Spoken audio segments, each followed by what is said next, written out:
Because we R എന്നുള്ള ഒരു വിഷയമാണ് നിർത്തുന്നത്. ഞാൻ പക്ഷേ നോക്കൂ, കൗതുകം എന്താണെന്ന് വെച്ചാൽ ഞാനത് വായിച്ചത് ബി കോസ് വി ആർ എന്നാണ് വായിച്ചത്. വലിയൊരു പൊയട്രി നമ്മുടെ ഉള്ളിൽ സംഭവിച്ചത് അങ്ങനെ. ബി കോസ്, ബി എന്നാൽ നിങ്ങൾക്കറിയാം ഉണ്മ എന്നാണ്. ഇന്ത്യൻ ഫിലോസഫിയിൽ, ഇന്ത്യൻ ദർശനത്തിൽ ഉണ്മ എന്നതാണ്. ഉണ്മ, ഉണ്ടായിരിക്കുക, ബീയിങ് എന്ന് പറയുന്നത്. ഇപ്പോൾ റോമില താപ്പറുടെ ആത്മകഥ ഇറങ്ങിയപ്പോൾ അതിൻ്റെ പേര് ജസ്റ്റ് ബീയിങ് എന്നാണ്. ഉണ്ടായിരിക്കുക, ഉണ്മ.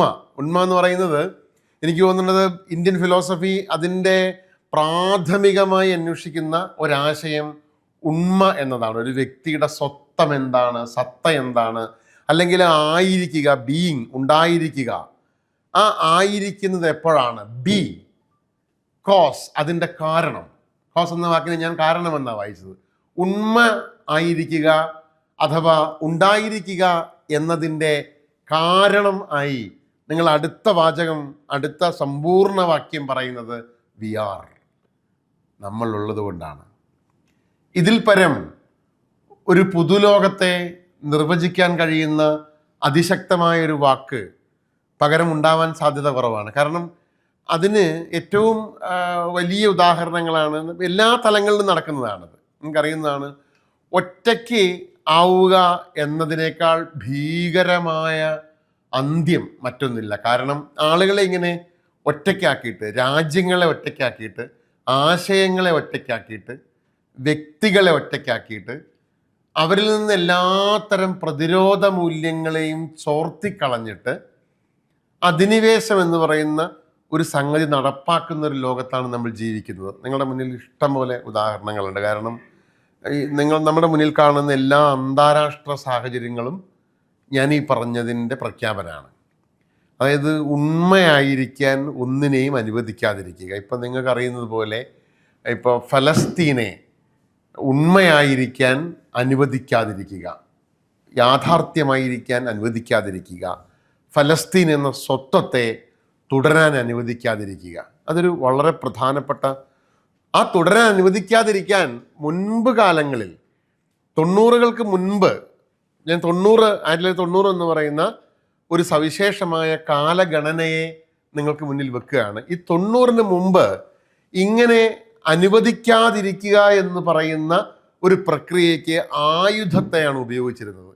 നേരിട്ട് ആക്രമിക്കുക, ഈ ആക്രമണത്തിന് പ്രത്യാക്രമണം ഉണ്ടാവുക, ഈ പ്രത്യാക്രമണം അസഹ്യമായി തീരുമ്പോൾ സമാധാന ഉടമ്പടികൾ ഉണ്ടാവുക. അങ്ങനെയൊക്കെയാണ് നമ്മളെല്ലാം ഏതാണ്ട് 90കൾ വരെ ലോകക്രമത്തിൽ കണ്ടിരുന്നത്. നിങ്ങൾ ശ്രദ്ധിച്ചോ? 2000 ഒക്കെ ആകുമ്പോഴേക്കും ഇത് മുഴുവൻ മാറുകയും നേരിട്ടുള്ള ആക്രമണം ഒരു വശത്ത് നടക്കുമ്പോൾ തന്നെ ആരെയാണോ ആക്രമിക്കുന്നത് അവരെ ലോകൈകമായി ഒറ്റപ്പെടുത്തുക എന്ന് പറയുന്ന, അവരെ ഒറ്റയ്ക്കാക്കുക എന്ന് പറയുന്ന, അവരുടെ ബീയിങ്നെസ്സിനെ, അവരുടെ നിലനിൽപ്പിനെ, ആ നിലനിൽപ്പിൻ്റെ കാരണമായിരിക്കുന്നത് സ്വാഭാവികമായും അവർക്ക് ചുറ്റുമുള്ള അവരുടെ സുഹൃത്തുക്കളും അവരുടെ ഭാഗമായിട്ടുള്ള മറ്റ് കൂട്ടായ്മകൾ. ആ കൂട്ടായ്മകളിൽ നിന്ന് ഇവരെ വേർതിരിച്ച് ഒറ്റയ്ക്ക് നിർത്തിയിട്ട് ഇല്ലാതാക്കുന്ന ഒരു തന്ത്രം ലോകവ്യാപകമായി സാമ്രാജ്യത്വം പ്രയോഗിക്കുന്നത് നിങ്ങൾക്ക് സൂക്ഷിച്ചു നോക്കിയാൽ കാണാം. ഇത്തവണത്തെ അവർ അന്തിമ വിജയം പോലും നേടിയെന്ന് നമ്മൾ കരുതിയിരുന്ന ഇസ്രായേലിൻ്റെ ഫലസ്തീൻ അധിനിവേശം, അത് തുടക്കം മുതൽ ശ്രദ്ധിച്ചിരുന്നത് ഇതിനു വേണ്ടിയാണ്. അതായത് ഫലസ്തീന് ലഭിക്കുന്ന ആഗോളതലത്തിലുള്ള പിന്തുണകളെ നമ്മൾ കരുതും നമ്മുടെ തെരുവിൽ ഇരുന്ന്, ഇപ്പോൾ കോട്ടക്കൽ അങ്ങാടിയിൽ ഇരുന്നിട്ട് അല്ലെങ്കിൽ തൊട്ടപ്പുറത്തുള്ള സ്ഥലത്തിരുന്നിട്ട് ഫലസ്തീൻ സിന്ദാബാദ് അല്ലെങ്കിൽ ഗസയ്ക്ക് പിന്തുണ എന്നൊക്കെ പോസ്റ്റർ ഒട്ടിച്ചതുകൊണ്ട് എന്ത് കാര്യം എന്ന് ചിന്തിക്കുന്ന ആയിരക്കണക്കിന് ആളുകൾ നമ്മുടെ കൂട്ടത്തിൽ ഈ കാലങ്ങളിൽ ഉണ്ടായി വരികയും, അതേസമയത്ത് 90കൾക്ക് മുമ്പ് ലോകത്തെ ഏത് രാജ്യത്തിന് മേൽ മറ്റൊരു രാജ്യം കയ്യേറ്റം നടത്തിയാലും നമ്മുടെ ക്യാമ്പസുകളിലൊക്കെ ചുവരെഴുത്തുകൾ പ്രത്യക്ഷപ്പെടുമായിരുന്നു. എങ്ങ് മനുഷ്യന് ചെങ്ങല, എവിടെയാണോ മനുഷ്യൻ്റെ കൈകളിൽ ചെങ്ങല വീഴുന്നത് അന്നെൻ്റെ മനം നൊന്തിടുന്നു, എങ്ങ് മനുഷ്യന് മർദ്ദനം അന്ന് എനിക്ക് വേദനിക്കുന്നു എന്നെല്ലാം പാടിയിരുന്ന കവിതകളൊക്കെ ഇപ്പോൾ ക്ലീഷേകളായി മാറുകയും പരിഹാസ്യതകളായി മാറുകയും അതിനെയൊക്കെ ആക്ഷേപിക്കുന്ന ഒരു വർഗം ഉണ്ടായിത്തീരുകയും ചെയ്യുന്നത് നമ്മളിത് സ്വാഭാവികമായിട്ടാണ് കരുതുന്നത്. ഈ സമരം ചെയ്യുന്നവർക്ക് എന്താണ് കാര്യം? ഇവർക്ക് വീട്ടിൽ പോയിരുന്നൂടെ? അല്ലെങ്കിൽ ഇപ്പോൾ ഫലസ്തീൻ അനുകൂലമായി നമ്മൾ ഈ തെരുവിൽ പോസ്റ്റർ ഒട്ടിക്കുന്ന സമയത്ത് പറയുക ഇതൊന്നും വേറെ പണിയൊന്നുമില്ല, അമേരിക്ക ഇപ്പം പേടിക്കുമോ? നോക്കൂ, അങ്ങനെ പരസ്യമായി പറഞ്ഞ ഒരാളാണ് വൻ ഭൂരിപക്ഷത്തിൽ പാലക്കാട്ട് നിന്ന് നിയമസഭാ തെരഞ്ഞെടുപ്പിൽ ജയിച്ച MLA ആയി കേരള നിയമസഭയിലുള്ളത്. രമേശ് പിഷാരടിയോട് ചോദിച്ചപ്പോൾ ഈ ഇസ്രായേൽ എന്നൊക്കെ പറഞ്ഞിട്ട് എന്ത് കാര്യം, അവനവൻ്റെ കാര്യം നോക്കിയാൽ പോരെ എന്ന് പരസ്യമായി നിലപാടെടുത്ത ഒരാൾ കേരളത്തിൻ്റെ ഭാഗധേയം നിർണയിക്കുന്ന 140 പേരിൽ ഒരാളാണ്. അത് നമുക്ക് സങ്കല്പിക്കാൻ കഴിയില്ല 90-കൾക്ക് മുമ്പാണെങ്കിൽ അങ്ങനെ ഒരാൾ. അങ്ങനെ അതെങ്ങനെ? അതിപ്പോൾ രമേശ് പിഷാരടിക്ക് എന്തെങ്കിലും വൈകല്യം ഉണ്ടായതുകൊണ്ടല്ല, മറിച്ച് രമേശ് പിഷാരടിയെ പോലുള്ള ആളുകളെ സൃഷ്ടിക്കുന്ന ബോധമണ്ഡലം രൂപപ്പെട്ടതുകൊണ്ടാണ്. അതായത് ഈ ഒറ്റയ്ക്കാക്കിയിട്ട് ഒരു വലിയ ഏകാന്ത മനസ്സിൽ നിന്നാണ് അത്തരമുള്ള വികല ചിന്തകൾ ഉണ്ടാവുക. ഞാൻ ഈ നാട്ടുപുറങ്ങളിൽ പണ്ട് പറയും, ഞാനും എൻ്റെ ഓളും ഞങ്ങളുടെ തട്ടാനും എന്ന് പറയുന്നൊരു പഴയ കൾച്ചറുണ്ട്. ഞാൻ എൻ്റെ ഭാര്യയും ഞങ്ങൾക്ക് സ്വർണ്ണം ഉണ്ടാക്കി തരുന്ന ആളും, അല്ലെങ്കിൽ എൻ്റെ ഇങ്ങനെയുള്ള ഇത് നമ്മളിതൊക്കെ വളരെ ലളിതമായി കണ്ടുപോകുന്ന കാര്യമാണ്. ഈ നമ്മൾ ഒരു ഉദാഹരണം ഞാൻ എൻ്റെ കൂട്ടത്തിൽ പറയാം. നമ്മൾ ഇൻഷുറൻസ് എടുക്കുമല്ലോ, ഇൻഷുറൻസ്. നമുക്ക് ഇൻഷുറൻസ് തരാനായിട്ട് ഒരു കമ്പനി ഉണ്ടായി വരുന്നു ഇല്ലേ? ഒരു കമ്പനിക്ക് നമ്മളെ കമ്പനിക്ക് ഏൽപ്പിക്കുകയാണ്. നിങ്ങൾക്കറിയോ, നേരത്തെ നമ്മുടെ സാമൂഹികതയിൽ ഇൻഷുറൻസ് എന്ന് പറയുന്നത് ഏതെങ്കിലും സ്വകാര്യ കമ്പനിക്ക് പണമടച്ച് നമ്മൾ നേടുന്നതായിരുന്നില്ല. നമ്മുടെ തൊട്ടപ്പുറത്തെ വീട്ടിൽ നിന്നും, നമ്മുടെ നാട്ടിൽ നിന്നും, നമ്മുടെ പരിസരങ്ങളിൽ നിന്നും നമുക്ക് കിട്ടിയിരുന്ന സുരക്ഷയും നമുക്ക് കിട്ടിയിരുന്ന കവചവുമായിരുന്നു നമ്മുടെ സാമൂഹ്യ ഇൻഷുറൻസ്. ആ സാമൂഹ്യ ഇൻഷുറൻസിനെ സ്വകാര്യ ഇൻഷുറൻസായി മാറിയപ്പോൾ നമ്മളതിനെ വളരെ സ്വാഭാവികമായൊരു സാമൂഹിക മാറ്റമായാണ് കണ്ടത്. അത് സ്വാഭാവികമായ സാമൂഹിക മാറ്റമല്ല. ഈ പറയുന്ന നമ്മൾ VR എന്ന് പറയുന്ന കൺസെപ്റ്റിൽ നിന്ന് മനുഷ്യനെ, സങ്കല്പത്തിൽ നിന്ന് മനുഷ്യനെ പുറത്തേക്ക് കൊണ്ടുപോയ ഒന്നാണ്. ഞാൻ ഒറ്റ ഉദാഹരണം പറഞ്ഞോളൂ ഇൻഷുറൻസിൻ്റെ കാര്യം.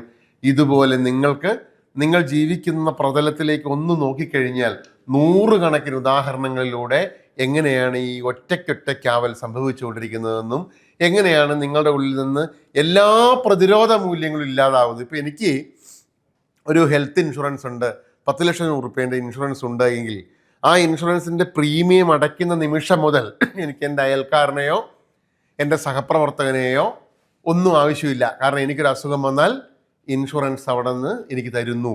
അതേ സമയത്ത് അതില്ലാത്ത സമയത്ത് നമ്മുടെ ബന്ധങ്ങളെ നിലനിർത്തിയിരുന്നത് അങ്ങോട്ടും ഇങ്ങോട്ടും സഹായിക്കുന്ന പരസ്പര സഹവർത്തിത്വത്തിൻ്റെതായ ഒരയൽ ജീവിതം നമുക്കുണ്ടാകണമെന്നുള്ള നമ്മുടെ ഒരു തോന്നൽ, ഈ തോന്നലൊരു സാമൂഹ്യമായ തോന്നലായിരുന്നു. ഒരു ചെറിയ ഇൻഷുറൻസ് ആ സാമൂഹ്യമായ തോന്നലിനെ ഇല്ലാതാക്കി എന്നത് നാം മനസ്സിലാക്കണം. ഇത് ചെറിയ ഉദാഹരണമാണ്. ഇതുപോലെ ചെറിയ ഉദാഹരണങ്ങളാണ്. വ്യക്തികൾ ഒറ്റപ്പെട്ടു പോയതുപോലെയാണ്. നമുക്ക് തിരിച്ച് ഫലസ്തീൻ പ്രശ്നത്തിലേക്ക് വരാം. ഈ ഫലസ്തീനിൽ സംഭവിച്ചത് ഇങ്ങനെയാണല്ലോ. ചുറ്റുപാടുമുള്ള ഫലസ്തീനെ സഹായിച്ചു കൊണ്ടിരുന്ന രാജ്യങ്ങളെ മുഴുവൻ ഭീകര രാജ്യങ്ങളായി മുദ്രകുത്തുകയും അതിനനുകൂലമായ ഒരു പൊതുബോധം നിർമ്മിച്ചെടുക്കുകയും ചെയ്യുക വളരെ എളുപ്പത്തിൽ അത് സാധ്യമായി. രണ്ടാമത്, ലോകത്ത് ഇതുപോലെയുള്ള നയതന്ത്ര മേഖലയിൽ എല്ലാ കാലത്തും സഹവർത്തിത്വത്തിൻ്റെയും സമവായത്തിൻ്റെതുമായ ഒരു പാരമ്പര്യം പേറിയിരുന്ന ഇന്ത്യ പോലെ വൻകിടമായ ഒരു രാഷ്ട്രത്തെ പക്ഷപാതപൂർണമായ ഒരു നിലപാടെടുക്കാൻ പല വഴികളിലൂടെ ശ്രമിക്കുക.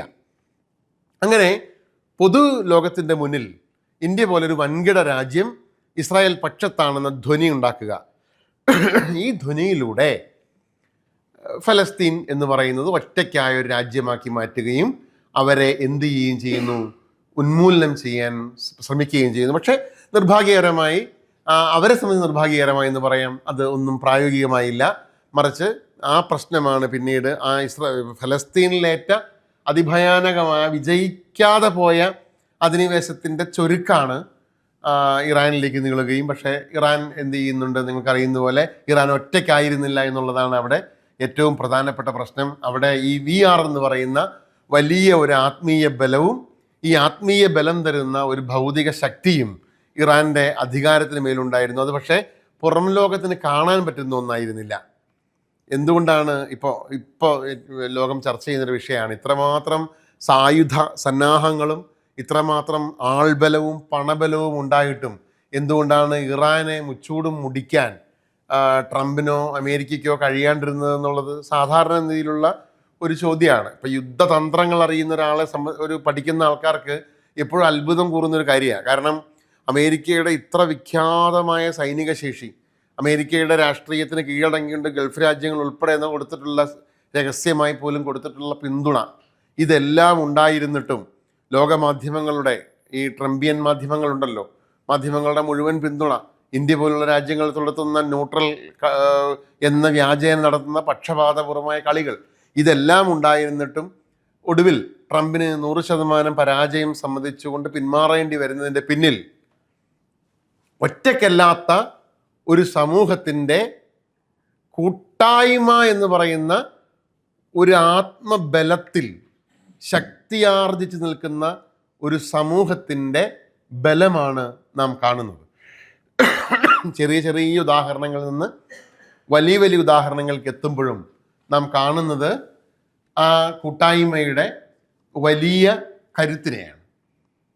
അതാണ് ഞാൻ ഈ വിഷയത്തിൻ്റെ ആമുഖമായി നിങ്ങളോട് പറയുന്നത്. ഞാൻ പറഞ്ഞ പോയിന്റ് ഇത്രയേ ഉള്ളൂ. നമ്മൾ വളരെ ചെറുതെന്ന് കരുതുന്ന കാര്യങ്ങളിലൂടെയും നമ്മൾ വളരെ വലുതായി നമുക്ക് തോന്നുന്ന കാര്യങ്ങളിലുമെല്ലാം അന്തർലീനമായി നിൽക്കുന്നത് സാമൂഹികത എന്ന് പറയുന്ന ആശയത്തിൻ്റെ, ആ സാമൂഹികത എന്ന് പറയുന്ന ആശയത്തിൻ്റെ അഭാവത്തിൽ, അങ്ങനെയുണ്ട്, ഈ സാമൂഹികമായിരിക്കുക എന്ന് പറയുന്ന ഒരു ആശയത്തിൻ്റെ അഭാവത്തിൽ നമ്മൾ ചെന്നെത്തിപ്പെടുന്ന ഒറ്റപ്പെടൽ. ആ ഒറ്റപ്പെടൽ ഒറ്റപ്പെടൽ കൊണ്ട് ഉണ്ടാകുന്ന ഏറ്റവും പ്രധാനപ്പെട്ട പ്രശ്നം, ഈ ഒറ്റപ്പെടുമ്പോൾ നമുക്ക് നമ്മുടെ ഉള്ളിലുള്ള പ്രതിരോധ മൂല്യം എന്ന് പറയുന്നൊരു സംഗതി നഷ്ടമാകുമെന്നുള്ളതാണ്. നിങ്ങൾ ഈ വളരെ അവനവനിലേക്ക് ഒന്ന് നോക്കാൻ ശ്രമിച്ചാൽ തന്നെ ഒരുപക്ഷെ നിങ്ങളുടെ കൗമാരകാലത്ത് അല്ലെങ്കിൽ നിങ്ങളുടെ ഒരു ബാല്യകാലത്ത് നിങ്ങൾ ചുറ്റുപാടും കണ്ട മനുഷ്യരിൽ ഉണ്ടായിരുന്ന ഒരു പ്രതിഷേധ മൂല്യവും പ്രതിരോധ മൂല്യവും അതേപോലെ ഇപ്പോൾ നിലനിൽക്കുന്നുണ്ടോ എന്ന് ചോദിച്ചാൽ സത്യസന്ധമായി നിങ്ങളോട് സംസാരിക്കുകയാണെങ്കിൽ നിങ്ങൾക്ക് തോന്നും ഇല്ല, പഴയതുപോലെ ഇല്ല. അത് ഒരു ആത്മവിമർശനത്തോടെ, അതിന് പ്രത്യേകിച്ച് നമ്മളാരും പ്രതികളല്ല, എന്തുകൊണ്ടോ ഇല്ല. നമുക്ക് നമ്മളിലേക്ക് ചുരുങ്ങുന്നതിനുള്ള 100 കാരണങ്ങൾ ഉണ്ടായിക്കൊണ്ടിരിക്കുന്നു.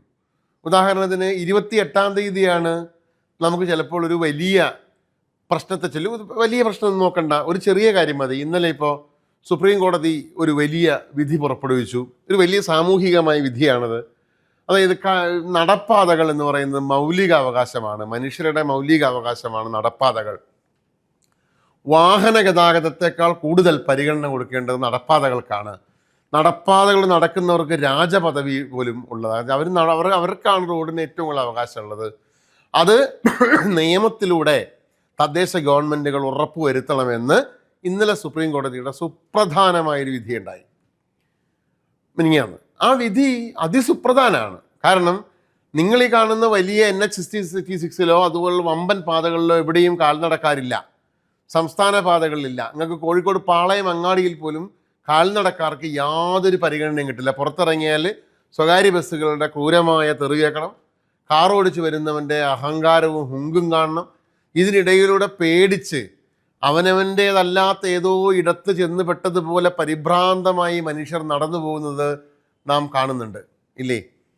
സുപ്രീം കോടതി വിധി വന്നിട്ട് പോലും നമ്മളിൽ എത്ര പേർക്ക് അയ്യോ ഇതൊരു വലിയ ഇഷ്യൂ ആണല്ലോ, ഇതൊന്ന് പ്രചരിപ്പിക്കണമല്ലോ, ഒന്ന് ചുവരെഴുതി വെക്കണമല്ലോ, കാൽനടക പാതകൾ കയ്യേറിയിട്ടുള്ള കച്ചവടങ്ങൾ ഒന്ന് മാറി നിൽക്കാൻ ഞങ്ങൾ പോയി പറയണമല്ലോ, യുവാക്കളായ ഞങ്ങൾ ഈ വിധി നടപ്പാക്കാൻ വേണ്ടിയിട്ട് പുറത്തേക്ക് വരണമല്ലോ എന്ന് കേരളത്തിലെ ഒരു യുവജന സംഘടനയ്ക്ക് പോലും കാര്യമായി തോന്നുകയോ ഒരു പ്രചാരണം നടത്തുകയോ ചെയ്തില്ല. അത് ആരുടെയും കുഴപ്പമല്ല, നമുക്കിതൊരു കാര്യമല്ലാതായി മാറിയിരിക്കുന്നു എന്നുള്ളതാണ്.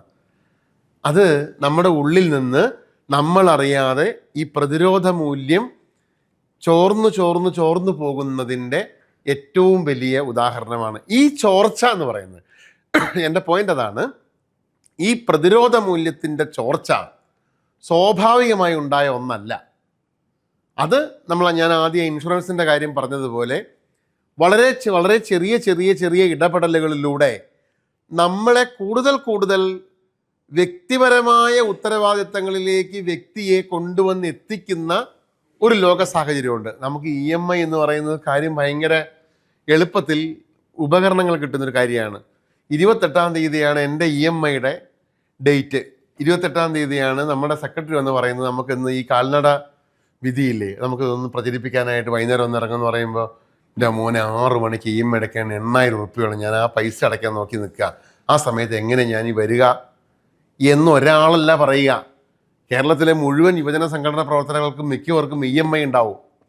ഇപ്പം EMI എന്ന് പറയുന്ന ഒരു ഒറ്റ കെണി, ഞാൻ ചെറിയൊരു ഉദാഹരണം, ഈ ഒറ്റ കെണികൾ, ഇങ്ങനെ കുഞ്ഞു കുഞ്ഞു കെണികളിലൂടെ നമ്മുടെ പ്രതിരോധ മൂല്യം ചോർന്നു പോകുന്നതാണ് വാസ്തവത്തിൽ സംഭവിക്കുന്നത്. അവിടെയാണ് നമുക്ക് സാധാരണഗതിയിൽ പറയേണ്ടതില്ലാത്ത ഈ ബിക്കോസ് വി ആർ എന്ന് പറയുന്ന സംഗതി പറയേണ്ടി, എനിക്ക് ചെറുതായിട്ട് ചുമയുണ്ട്, നമുക്ക് ആവർത്തിച്ച് പറയേണ്ടി വരുന്നത് അതുകൊണ്ടാണ്. നമ്മൾ എങ്ങനെയായിരുന്നു? നമ്മളായിരുന്നത് ഒറ്റയ്ക്കുള്ള മനുഷ്യരായിട്ടല്ല. അതുകൊണ്ടാണ് മനുഷ്യൻ്റെ കൈകൾ എന്ന വിപ്ലവ കവിത എഴുതിയ ബാലേന്ദ്രൻ ചുള്ളിക്കാടിന് 2026 സൗന്ദര്യ ലഹരി ട്രാൻസ്ലേറ്റ് ചെയ്യേണ്ടി വരുന്നത്. ആദിശങ്കരൻ്റെ കവിത ട്രാൻസ്ലേറ്റ് ചെയ്ത് വരുന്നത് അതുകൊണ്ടാണ്. അതായത് കൂടുതൽ നമ്മൾ വൈയക്തികമായ സൗന്ദര്യാനുഭവത്തിലേക്ക് നമ്മളിങ്ങനെ മാറിപ്പോകുന്നുണ്ട്. ഈ VR എന്ന് പറയുന്ന സംഗതി ഇല്ലാതാകുന്നതിൻ്റെ ഒരു ഉദാഹരണമാണ് ഞാൻ ഈ പറഞ്ഞത്. അത് ആണ് ഞാൻ അവതരിപ്പിക്കുന്ന ഒന്നാമത്തെ ഒരു പോയിന്റ് എന്ന് പറയുന്നത്. അതാണ് അത് വ്യക്തമായി എനിക്ക് തോന്നുന്നു. ഞാൻ ഉദ്ദേശിച്ചത് എന്താണെന്നുള്ളത് ഞാൻ കഴിയുമ്പോൾ നമുക്കൊന്നുകൂടി ഒന്ന് ഡിസ്കസ് ചെയ്യാതെ ഞാൻ പറയുന്ന സംഭവം ഇതാണ്. രണ്ടാമതൊരാശയം, എനിക്ക് ഇതിൻ്റെ വിശദാംശങ്ങൾ ചൂണ്ടിക്കാണിച്ചുകൊണ്ട് മജീദ് അയച്ച വാട്സാപ്പിൽ ഞാൻ കണ്ടത് ഖുറാനിലെ ഒരു പരാമർശം, ഈ മനുഷ്യൻ എന്ന് പറയുന്നത് അവൻ്റെ ബന്ധങ്ങളുമായി ബന്ധപ്പെട്ട ഒരു പരാമർശം എന്നെ അത്ഭുതപ്പെടുത്തിയൊരു കാര്യം. സമാനമായ പിൽക്കാലത്ത് ഖുറാനൊക്കെ ശേഷം ഒരുപാട് നൂറ്റാണ്ടുകൾക്ക് ഇപ്പുറത്ത് ഒരുപക്ഷെ ലോകത്തെ പിന്നീട് സ്വാധീനിച്ച വലിയ ഒരു ദൈക്ഷണികനായ കാൾ മാർക്സ് മനുഷ്യനെക്കുറിച്ച് നടത്തിയ ഒരു പരാമർശം, അതുകൊണ്ട് നിങ്ങൾക്ക് വളരെ സുപരിചിതമായിരിക്കുള്ളൂ. Man is an ensemble of social relations എന്നുള്ളൊരു ആശയമാണ് മാർക്സ് പറയുന്നത്. സാമൂഹിക ബന്ധങ്ങളുടെ ഒരു സമുച്ചയമാണ് മനുഷ്യൻ എന്നുള്ളതാണ്.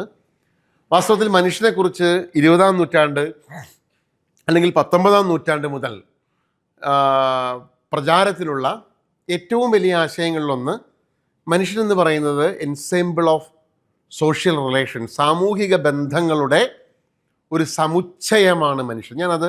അത് മാത്രം നിങ്ങൾക്ക് ഒന്ന് ജസ്റ്റ് പറയുമ്പോൾ മനസ്സിലായേക്കാം. മനുഷ്യനെ അങ്ങനെ കണ്ടതുകൊണ്ടാണ് ഈ ഒരിക്കലും വ്യക്തിയായി കാണുന്ന വ്യക്തി മാത്രമായുള്ള ഒരാശയത്തിനും വിപ്ലവം സൃഷ്ടിക്കാൻ കഴിയില്ല എന്ന് മാർക്സ് കരുതിയിരുന്നു.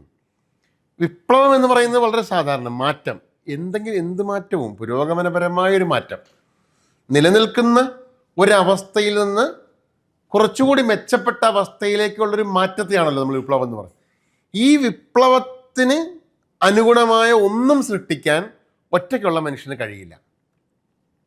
എല്ലാം സാമൂഹിക ബന്ധങ്ങളുമായി ചേർന്ന് നിൽക്കുന്ന ഒന്നാണ്. നിങ്ങളുടെ ഈ ബിക്കോസ് വി ആർ എന്നുള്ളതിൻ്റെ പ്രധാനപ്പെട്ട കൺസെപ്റ്റ് ഇതാണ്. Man is an ensemble of social relations, സാമൂഹിക ബന്ധങ്ങളുടെ സമുച്ചയമാണ്. ഒരാൾ മാത്രമല്ല. ഞാൻ ഒരേ സമയത്ത് അച്ഛനാണ്, മകനാണ്, ഭർത്താവാണ്, ജേർണലിസ്റ്റാണ്, സുഹൃത്താണ്, സാമൂഹ്യ പ്രവർത്തകനാണ്. അങ്ങനെയൊക്കെ നമ്മൾ 5, 6, 7, 8, 9, 10 വ്യക്തികൾ കൂടിച്ചേർന്ന ഒരാളാണ്. അല്ലാണ്ട് ഒരാൾ മാത്രമല്ല. ഈ ഒരാൾ മാത്രമാണ് എന്ന് നമ്മളെ പഠിപ്പിക്കുന്നതിൽ വിജയിച്ചു എന്നുള്ളിടത്താണ് വാസ്തവത്തിൽ ഇപ്പോൾ നിയോ ലിബറലിസം എന്നൊക്കെ നമ്മൾ വിളിക്കുന്ന ഒരാശയധാരയുടെ വലിയ വിജയം.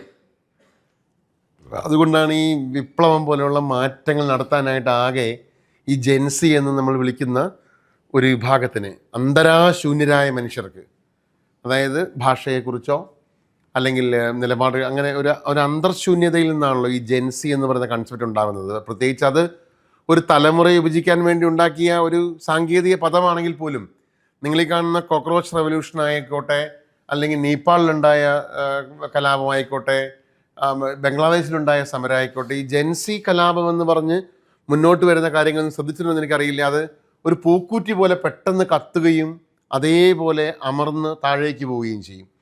ഈ പൂക്കൂറ്റി പോലെ കത്തുമ്പോൾ ആ കത്തുന്ന കത്തലിൽ അത് തകർക്കുന്നത് അതുവരെ അവിടെ ഉണ്ടായിരുന്ന തിന്മകളെയോ ദോഷങ്ങളെയോ അല്ല, മറിച്ച് അവിടെ എന്തെങ്കിലും ബാക്കി ഉണ്ടായിരുന്ന എല്ലാ സാമൂഹിക സംഘാടനങ്ങളെയും ഇല്ലാതാക്കിയിട്ട് ഉഗ്ര വലതുപക്ഷത്തിന് കയറി വരാനുള്ള ഒരു സ്പേസ് ഉണ്ടാക്കുകയും ചെയ്യുക. ഞാൻ ഒരൊറ്റ ഉദാഹരണം നിങ്ങൾക്ക് മനസ്സിലാക്കാൻ എളുപ്പത്തിൽ ഓർമ്മയുണ്ടാവും. ഈ നമ്മുടെ 2013 രണ്ടാം UPA സർക്കാരിൻ്റെ അവസാന കാലം. നിങ്ങൾ ആ കാലം ഓർക്കുന്നുണ്ടാവും. മൻമോഹൻ സിംഗ് പ്രധാനമന്ത്രി, സോണിയാഗാന്ധി UPA അധ്യക്ഷയൊക്കെ ആയിട്ടിരിക്കുന്ന വലിയ കാലം. ആ കാലത്ത് ഗോപികൃഷ്ണൻ എന്ന പേരിലുള്ള പയനീർ പത്രത്തിൻ്റെ അന്നത്തെ ഡൽഹി ബ്യൂറോ ചീഫ് കോടിക്കണക്കിന് അഴിമതി കഥകൾ നിരന്തരമായി പയനീർ പത്രങ്ങളിലൂടെ എഴുതിക്കൊണ്ടേയിരുന്നു. ഒരുപാട് അഴിമതികൾ, കുറച്ച് അഴിമതികൾ അന്നത്തെ UPA ഗവൺമെൻറ് കാണിക്കുകയും ചെയ്തു കേട്ടോ. നമ്മുടെ D രാജയെ പോലുള്ള മന്ത്രിമാരെ കുറെ കാണിച്ചിട്ടുണ്ട്. പക്ഷേ അവർ കാണിച്ചതിൻ്റെ ഒക്കെ 1000 ഇരട്ടി, അതായത് ആകെ 400 കോടി രൂപ ഇൻവെസ്റ്റ്മെൻ്റുള്ള ഒരു പദ്ധതിയിൽ 2000 കോടി രൂപ അഴിമതി എന്നൊക്കെ പറഞ്ഞിട്ട് ഒരുപാട് വാർത്തകൾ അന്നത്തെ ടൈംസ് ഓഫ് ഇന്ത്യ ആകട്ടെ, അന്നത്തെ മിക്ക പത്രങ്ങളിൽ ഈ വാർത്തകൾ വന്നുകൊണ്ടേയിരുന്നു. അങ്ങനെ 2013 ഒരു 5-6 മാസം നമ്മളൊക്കെ അന്ന് പത്രത്തിൽ സജീവമായി നിൽക്കുന്നതുകൊണ്ട് നല്ല ഓർമ്മയുണ്ട്. അതായത് സജീവമായ അഴിമതി. അപ്പോൾ ജനാധിപത്യത്തെക്കുറിച്ചൊക്കെ നല്ല ആശങ്കയും അതിനെക്കുറിച്ചൊക്കെ ഇങ്ങനെ ചിന്തിക്കുകയൊക്കെ ചെയ്യുന്ന ആളുകളായിട്ട് പോലും നമ്മളൊക്കെ എങ്ങനെയെങ്കിലും ഈ ഗവൺമെൻറ് ഒന്ന് പോയി കിട്ടിയാൽ മതി എന്ന് ആഗ്രഹിക്കുന്ന ഒരു കാലം വരിക. മൊത്തം അന്തരീക്ഷം അങ്ങനെയാണ്. അതായത് കോടികൾ കക്കുന്ന മന്ത്രിമാർ, അതും തെരഞ്ഞു പിടിച്ച് 4-5 മന്ത്രിമാരുടെ പേരിലാണ് വരുന്നത്. പ്രതികരിക്കാൻ കഴിയാത്ത മന്ത്രിമാർ, പ്രാദേശിക ഭാഷയിൽ D രാജയെ പോലെയൊക്കെ തമിഴ് മാത്രം തിരിയുന്ന ആളുകൾ. എന്നിട്ട് എന്താ സംഭവിച്ചറിയാം? ഈ ഗോപീഷ്ണൻ്റെ വാർത്തകൾ വരുന്നു, ഭയങ്കര വാർത്തകൾ, ബോംബ് സ്ഫോടന വാർത്തകൾ വരുന്നു. ആ സമയത്ത് തന്നെ ഒരു പെൺകുട്ടിയെ ലൈംഗികമായി ആക്രമിച്ച് കൊല്ലപ്പെടുന്നു. അങ്ങനെ ആ പ്രശ്നം വരുന്നു. ഈ സമയത്ത് പെട്ടെന്ന് ഡൽഹിയിലെമ്പാടും ഒരു സമരോന്മുഖമായൊരു അന്തരീക്ഷം വരികയും ഈ സമരം നയിക്കേണ്ട അതുവരെ ചിത്രത്തിലൊന്നുമില്ലാതിരുന്ന അണ്ണാ ഹസാരെ എന്ന് പറയുന്ന ഒരാൾ പ്രത്യക്ഷപ്പെടുകയും ചെയ്യുകയാണ്. അയാളൊരു റാലഗാൻ സിദ്ധി എന്ന് പറയുന്ന ഒരു സ്ഥലത്ത് ഗാന്ധിയൻ മോഡലിൽ ഒരു വ്യാജ ജീവിതം ജീവിക്കുന്ന ഒരു വൃദ്ധൻ ഡൽഹിയിൽ വരികയും അയാൾക്ക് ചുറ്റും പെട്ടെന്ന് ഒരു സംഘം രൂപപ്പെടുകയാണ്. ഒന്ന് ബാബ രാംദേവ്, നിങ്ങൾക്കറിയാം ഇല്ലേ, ആ മുട്ടൻ കള്ളനായിട്ടുള്ള ബാബ രാംദേവ്, കിരൺ ബേദി, അരവിന്ദ് കെജ്രിവാൾ, സിസോദിയ, ഇങ്ങനെ ഒരു സംഘം ആളുകൾ ഇവരുടെ കൂടെ ഇങ്ങനെ വരികയാണ്. ഇതിൽ വിശ്വസിച്ച് കുറേ സത്യസന്ധരായ കുറേ മനുഷ്യരൊക്കെ ഇവരുടെ കൂടെ വന്ന്, ഈ കെജ്രിവാളൊക്കെ സത്യസന്ധനായ മനുഷ്യനാണ്, ഇവരെല്ലാവരും വന്ന് ഡൽഹിയിൽ ഭയങ്കരമായിട്ടുള്ള സമരം നടക്കുന്നു. ലോക്പാൽ ബില്ലിന് വേണ്ടി, അഴിമതിരഹിത ബില്ലിന് വേണ്ടിയിട്ടുള്ള വലിയ ലോക്പാൽ മൂവ്മെൻറ്റ് നടക്കുന്നു. ഇന്ത്യ മുഴുവൻ ഇളകുന്നു. അപ്പോൾ നമുക്കൊക്കെ അന്നേരം, നിങ്ങൾക്കും എനിക്കൊക്കെ ഉണ്ടാവേണ്ട സംശയമായിരുന്നു, ഇങ്ങനെ ഇന്ത്യ മുഴുവൻ പടരാൻ മാത്രം ഇവർക്ക് എന്താ ശക്തി, ആരാണ് ഇവരുടെ പുറകിൽ? നമ്മൾ ആരും ചിന്തിച്ചില്ല. മീഡിയ അന്നേരം ഒരു ഭയങ്കര ബഹളം ഉണ്ടാക്കി. ഈ ബഹളം എന്ന് പറഞ്ഞാൽ അസഹ്യമായ ബഹളം. മീഡിയയുടെ ഭയങ്കരമായ ബഹളത്തിന് നമ്മൾ കരുതുന്നതിനേക്കാൾ വലിയ എഫക്റ്റ് ഉണ്ട് ഇല്ലേ? ഈ കാര്യം പറഞ്ഞിട്ടുണ്ടെങ്കിൽ ഇപ്പോൾ നമുക്ക് ഇപ്പോൾ കേരളത്തിലുണ്ടായ ഭരണമാറ്റത്തിലേക്ക് സൂക്ഷിച്ചു നോക്കിയാൽ ഇത്ര ഭയാനകമായ തോൽവി വാസ്തവത്തിൽ കഴിഞ്ഞ LDF സർക്കാർ അർഹിച്ചിരുന്നോ എന്ന് ചോദിച്ചാൽ പിന്നീട് നമുക്ക് തോന്നും ഇത്ര ഭയാനകമായ തോൽവിയൊന്നും അർഹിച്ചിരുന്നില്ല. അതിലേക്ക് നയിച്ചത് നമ്മൾ ഈ പറയുന്നൊരു ബഹളമാണ്. ആ ബഹളത്തിൽ നമുക്ക് കണ്ണു കാണാൻ പറ്റാണ്ട് വരുന്നൊരു പ്രശ്നമുണ്ട്. നമുക്ക് തന്നെ ദേഷ്യം വരും. ഇത്രയ്ക്ക് ദേഷ്യപ്പെടാൻ മാത്രം ഇവരൊക്കെ ഇത്ര മോശക്കാരായിരുന്നു എന്ന് പിന്നെ ആലോചിക്കുമ്പോൾ നമുക്കില്ല, അത്രയ്ക്കൊന്നും ഉണ്ടായിരുന്നില്ല എന്ന് പിന്നെ തോന്നും. നിങ്ങൾക്ക് ഇപ്പം തന്നെ തോന്നി തുടങ്ങും കുറച്ച് കഴിയുമ്പോഴത്തേക്കും. ഇപ്പം തന്നെ തോന്നുന്നത് നമ്മൾ ആരെ മാറ്റി ആരെയാണ് കൊണ്ടുവന്നിരുത്തിയത് എന്ന് തോന്നും ഇല്ലേ. ഒരു ബ്രൂവറി തുടങ്ങുന്നതിനെ സംബന്ധിച്ചൊരു ആലോചന അത് സാമ്പത്തിക ഇടപാട് തന്നെയായിരുന്നു. പാലക്കാട് ആരംഭിച്ചപ്പോൾ കേരളത്തിൽ ആഞ്ഞടിച്ചവരാണ് എന്താ പറയുക, വീര്യം കുറഞ്ഞ മദ്യത്തിന് നികുതി കുറയ്ക്കണമെന്ന് ബജറ്റിൽ രേഖപ്പെടുത്തിയിട്ട് കേരളത്തിലൊരു പ്രതിഷേധം ഉയർന്നില്ല. അതിനെതിരെ പ്രതിഷേധിച്ച പ്രതിപക്ഷ നേതാവിൻ്റെ പോസ്റ്റിന് താഴെ 2000-ഓളം തെറിവിളികളാണ് 10 മിനിറ്റിൽ പ്രത്യക്ഷപ്പെട്ടത്. ഏതാണ്ട് 80 വയസ്സുള്ള പിണറായി വിജയൻ്റെ അച്ഛനും അമ്മയ്ക്കും വിളിച്ചിട്ട് 2000 ഞാൻ ഇങ്ങനെ നോക്കുക പട്ടപ്പടേന്ന് തെറി വരികയാണ്. അത് AI നിർമ്മിതമായിട്ടുള്ള പ്രൊഫൈലുകൾ നിരന്ന് നിന്ന് തെറി പറഞ്ഞോടിക്കുകയാണ്, പ്രതിഷേധങ്ങളെ തെറി പറഞ്ഞോടിക്കുക. പക്ഷേ ഈ പ്രതിഷേധിക്കുന്നവരുടെ കയ്യിലിരിപ്പ് അതിന് വലിയ കാരണമായിട്ടുണ്ട്. ഇപ്പം ഇതുപോലൊരു വലിയ ഇഷ്യൂവിന് വേണ്ടിയിട്ട് ഇപ്പോൾ PM ശ്രീ എന്നൊരു പദ്ധതിക്ക് വേണ്ടിയിട്ട് ഉദാഹരണത്തിന് സംസ്ഥാനത്തൊരു വലിയ ഇഷ്യൂ ഉണ്ടാകുന്നു. ഇത് നമ്മുടെ വിഷയം ബന്ധപ്പെട്ട പിന്നീട് വിശദീകരിക്കേണ്ടതാണെന്ന് ഞാൻ പറയാം. ഇപ്പോൾ PM ശ്രീ എന്ന് പറയുന്നത് നിങ്ങൾക്കറിയാം, നമ്മുടെ സംസ്ഥാനം PM ശ്രീയിൽ ഒപ്പിടാത്തത് ഏതാനും കോടികളുടെ ഇഷ്യൂ അല്ല, അതൊരു കള്ളത്തരം പറഞ്ഞ് പറ്റിക്കുന്നതാണ് നമ്മളെ. എന്തുകൊണ്ട് PM ശ്രീ പാടില്ല എന്നൊരു ഒറ്റ ചോദ്യമുള്ളൂ. PM Shri is anti federal. അത് ഫെഡറലിസത്തിന് വിരുദ്ധമാണ്, അത് ഇന്ത്യൻ ഭരണഘടനയ്ക്ക് വിരുദ്ധമാണ്. അതുകൊണ്ട് ഞങ്ങൾ അതിൽ ഒപ്പിടില്ല. അത് കേരളത്തിൻ്റെ രാഷ്ട്രീയ നിലപാടാണ്. ആ നിലപാടല്ലേ കേരളം ചർച്ച ചെയ്യേണ്ടത്? ഈ 150 കോടി രൂപയുടെയും 1100 കോടി രൂപയുടെയും കഥ ആരാ ഉണ്ടാക്കുന്നത്? ഇവരുണ്ടാക്കുമ്പോൾ പെട്ടെന്ന് കേരളം പിളരുക, ഇത്രയും പൈസ കിട്ടൂലേ? ആരാണ് ആ ചിന്ത ഉണ്ടാക്കുന്നതെന്ന് അറിയോ? നമ്മൾ നേരത്തെ പറഞ്ഞ ആൾക്കാരാ. ഈ പ്രതിരോധ മൂല്യത്തെ ഊറ്റിക്കളയുന്ന പരിപാടിയാണ് ഈ പൈസ. EMI നിങ്ങളുടെ സമരത്തെ ഊറ്റിക്കളയുന്നത് പോലെ പൈസ കിട്ടുമെന്നുള്ളൊരു വാഗ്ദാനം നിങ്ങളുടെ പ്രതിരോധ മൂല്യത്തെയും നിങ്ങളുടെ ജനാധിപത്യ ബോധത്തെയും നിങ്ങളുടെ ഭരണഘടനാ അവകാശ ബോധത്തെയും ഊറ്റിക്കളയുന്നതിൻ്റെ ഏറ്റവും വലിയ ഉദാഹരണം PM ശ്രീ. PM ശ്രീ നടപ്പാക്കാനായിട്ട് കഴിഞ്ഞ ഗവൺമെൻറ് അത്ര സത്യസന്ധമായല്ല PM ശ്രീ ഇടപെട്ടത്, കള്ളത്തര കാണിച്ചത്. അതായത് സ്വന്തം മുന്നണിയിൽ പോലും ചർച്ച ചെയ്യാതെ വാസുകി എന്ന് പറയുന്ന അന്നത്തെ പൊതുവിദ്യാഭ്യാസ സെക്രട്ടറി അയച്ചിട്ട് രഹസ്യമായി ഒപ്പിടാൻ നോക്കുകയും ആ രഹസ്യമായി ഒപ്പിടാൻ നോക്കി പരിപാടി പൊളിഞ്ഞു പോവുകയും അത് അവസാനം പെട്ടെന്ന് കൈ കഴുകി. അവർ പക്ഷേ ഇടതുപക്ഷമാണെന്ന് മാന്യമായി കൈ കഴുകി, ഞങ്ങളില്ല എന്ന് പറഞ്ഞത് അവസാനിപ്പിച്ചു. അന്ന് അതിനെതിരെ ഘോരം സംസാരിച്ച ആളുകൾ അധികാരത്തിലേറി ഇപ്പം അതങ്ങ് നടപ്പാക്കുന്നത് പ്രഖ്യാപിക്കുക. പൈസ കിട്ടൂലേ? നമ്മൾ ആ പൊതുബോധത്തോട് നമ്മളെങ്ങനെ ചേരുകയാണ്. അത് എനിക്കിപ്പോഴും ഓർമ്മയുണ്ട്. നമ്മുടെ മുസ്ലിം ലീഗിൻ്റെ നേതാവ് KM ഷാജിയൊക്കെ നടത്തിയ പ്രസംഗം കേട്ട ചിരി ഒരു അറബിക്കടലിൽ ഒഴുക്കുന്ന ഞാൻ കേട്ടത് പ്രസംഗം ഒന്നുമില്ല. അല്ല, ഇങ്ങനെ ഒരു മാസത്തിനിടയിൽ ഒരു നിലപാട് മാറ്റാൻ നിങ്ങൾക്ക് ഒരു ഭയവുമില്ലാതെ വരുന്നു എന്നുള്ളിടത്ത് ഈ സാമൂഹികത എന്ന ആശയം എവിടെ പോയി നിൽക്കുന്നു കൂടി ആലോചിക്കണം. ഞാൻ ആ പോയിന്റിലേക്കാണ് വരുന്നത്. അപ്പം ഇങ്ങനെ ഇതൊരു വലിയ പ്രതിഷേധത്തിൻ്റെ സംഭവമാണല്ലോ. ഈ PM ശ്രീക്കെതിരെ കേരളത്തിൽ ഏറ്റവും വലിയ സമരം നയിക്കാൻ ശേഷിയുള്ളത് ആരാണ്?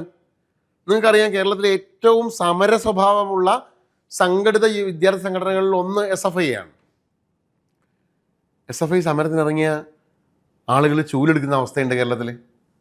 SFIക്കെതിരെ ഒരു പൊതുബോധം ഉണ്ടാക്കുന്നതിൽ മീഡിയ വിജയിച്ചിട്ടുണ്ട്, SFIയും വിജയിച്ചിട്ടുണ്ട്.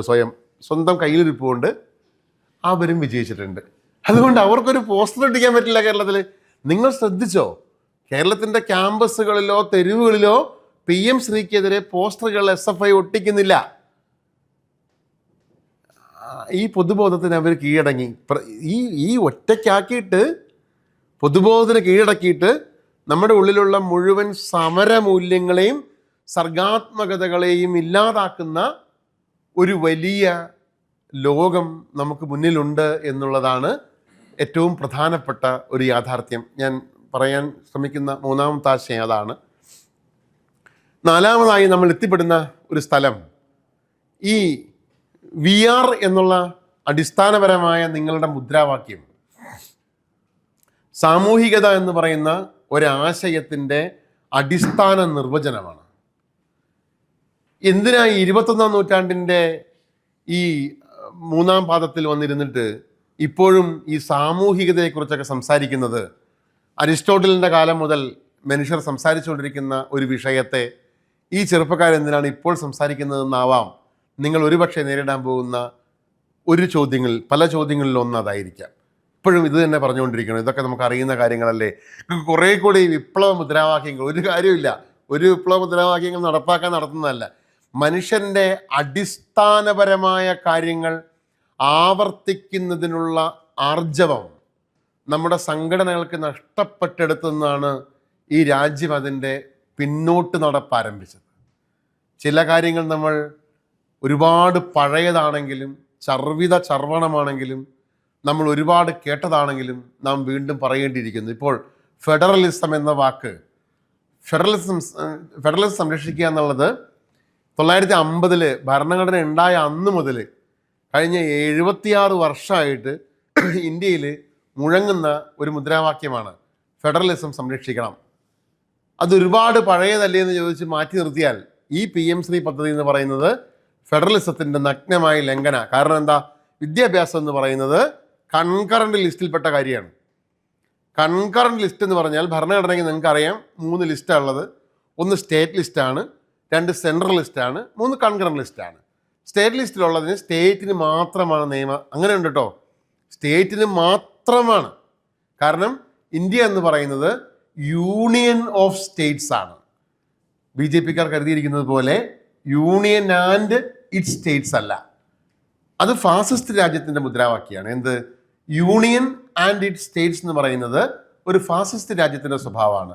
ഒരു സർവപ്രതാപിയായ കേന്ദ്രം, ആ കേന്ദ്രത്തിൻ്റെ സൗകര്യാർത്ഥം കുറേ സ്റ്റേറ്റുകൾ ഉണ്ടാക്കി വെച്ചിരിക്കുന്നു എന്ന് പറയുന്നത് ഒരു ഫാസിസ്റ്റ് ഭരണക്രമമാണ്. ഇന്ത്യയുടേത് ജനാധിപത്യ ഭരണക്രമമാണ്. ആ ജനാധിപത്യ ഫെഡറൽ ഭരണക്രമം എന്ന് പറഞ്ഞാൽ ഇന്ത്യ എന്ന് പറയുന്നത് യൂണിയൻ ഓഫ് സ്റ്റേറ്റ്സ് ആണ്. അതായത് സ്റ്റേറ്റുകൾ ചേർന്നുണ്ടാക്കിയ ഒരു യൂണിയനാണ് ഇന്ത്യ. അല്ലാണ്ട് ഇന്ത്യ ഉണ്ടാക്കിയ സ്റ്റേറ്റുകളല്ല, മറിച്ച് സ്റ്റേറ്റുകൾ ചേർന്നിട്ട് ഒരു യൂണിയൻ ഉണ്ടാക്കിയ ചെയ്തത്. അതാണ് ഈ യൂണിയൻ ഓഫ് സ്റ്റേറ്റ്സ് എന്ന് പറയുന്നത്. അപ്പോൾ സ്വാഭാവികമായിട്ടും സ്റ്റേറ്റുകൾക്കാണ് പരമാധികാരം. അതുകൊണ്ട് ചില കാര്യങ്ങളിൽ സ്റ്റേറ്റുകൾക്ക് മാത്രമേ നിയമം ഉണ്ടാക്കാൻ പറ്റുള്ളൂ. 1. രണ്ടാമത്തേത് സെൻറ്ററിന്. മൂന്നാമത്തേത് സെൻറ്ററിനും സ്റ്റേറ്റിനും പറ്റുന്നത്. വിദ്യാഭ്യാസം കൺകറന്റിലുള്ളതാണ്. ആ കൺകറന്റ് ലിസ്റ്റിലുള്ള വിദ്യാഭ്യാസത്തിലേക്ക് ഇതാ ഞങ്ങൾ പറയുന്ന കാര്യങ്ങൾ നടപ്പാക്കിയാൽ ഞങ്ങൾ ഇത്ര രൂപ നൽകാമെന്നുള്ളത്. നിങ്ങളൊരു കാര്യം ആലോചിച്ച് നോക്കൂ. ഇത്ര രൂപ ഞങ്ങൾ തരാം, നിങ്ങൾ നടപ്പാക്കെന്ന് പറയുന്നതിൻ്റെ മലയാളം എന്താ? കൈക്കൂലിയെന്നും അഴിമതിയെന്നുമാണ്. എന്തുകൊണ്ടാണ് നമ്മുടെ ചുമരുകളിൽ PM ശ്രീ ഒരു ഭരണഘടന അഴിമതിയാണ് എന്നുള്ള മുദ്രാവാക്യം നമ്മൾ ഉയർത്താത്തത്? കാരണം നമ്മൾ ഈ പൊതുബോധത്തിന് കീഴടങ്ങി എന്നുള്ളതാണ്. അതായത് നമ്മളെ മുഴുവൻ കീഴടക്കാൻ ഇവർക്ക് കഴിഞ്ഞിട്ടുണ്ട്. ഇങ്ങനെ ഈ കീഴടക്കുക എന്ന് പറഞ്ഞാൽ എന്താണെന്നറിയോ? നമ്മുടെ കൂട്ടായ്മയിൽ നിന്ന് നമ്മൾ ഒറ്റായ്മയിലേക്ക് നമ്മളെ തള്ളിയിടുക എന്ന് പറയുന്ന ഒരു പ്രോസസ്സാണ് നടക്കുന്നത്. ഞാൻ അടുത്ത ഒരാശയത്തിലേക്ക് പ്രവേശിക്കുകയാണ്. അത് വളരെ നിങ്ങൾക്കൊക്കെ പരിചയ സംഭവമാണ്. നമ്മൾ ചുറ്റും നോക്കിയാൽ മനസ്സിലാവുന്നതാണ്. നമ്മൾ ഈ സഞ്ചരിച്ച് എത്തിയ നമ്മുടെ ദൂരങ്ങളുണ്ടല്ലോ, 7 പതിറ്റാണ്ട്. ഇപ്പോൾ കേരളം ഉണ്ടായിട്ട് 7 പതിറ്റാണ്ടാ. ഈ 7 പതിറ്റാണ്ട് കൊണ്ട് നമ്മൾ സഞ്ചരിച്ചെത്തിയ ദൂരങ്ങളിൽ നമ്മൾ എത്രത്തോളം ഒറ്റയ്ക്കായി പോയിട്ടുണ്ട് എന്ന് മാത്രം നിങ്ങൾ ഒന്ന് ആലോചിച്ചാൽ ഒരുപക്ഷെ നിങ്ങൾക്കത് കൂടുതൽ വ്യക്തമാവും. കാരണം സാമൂഹികമായ ഒരു വിശ്വാസാവിഷ്കാരം ഉള്ള ഒരു മതത്തിൻ്റെ ഉള്ളിൽ നിൽക്കുകയും ആ മതത്തെ ആത്മസത്തയാക്കി മാറ്റുകയും ചെയ്ത ആളുകളാണ് നിങ്ങൾ. അത് ഇസ്ലാമിന് സാമൂഹികമായ ഒരു ആവിഷ്കാരം കൂടിയുണ്ട്. സാമൂഹികമായ ആവിഷ്കാരത്തിലാണ് അതിൻ്റെ സൗന്ദര്യം നിലനിൽക്കുന്നത്. അതായത് ഒറ്റയ്ക്ക് പ്രാർത്ഥിച്ചിട്ട് ഉള്ള സംഭവമല്ല.